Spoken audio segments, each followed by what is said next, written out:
Live report!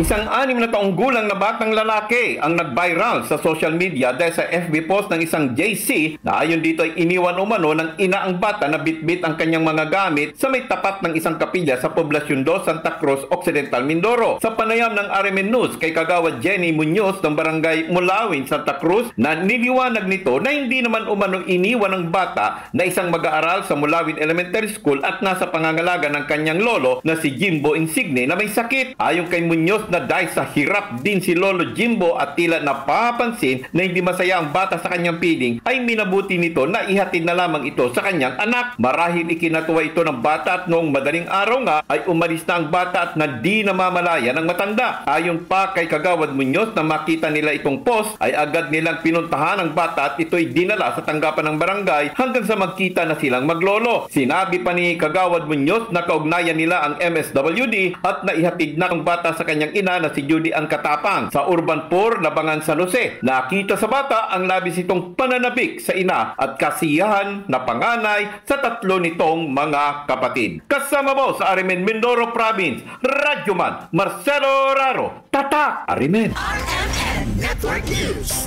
Mula dyan sa may bahagi ng Mindoro Provinces, dumako tayo ng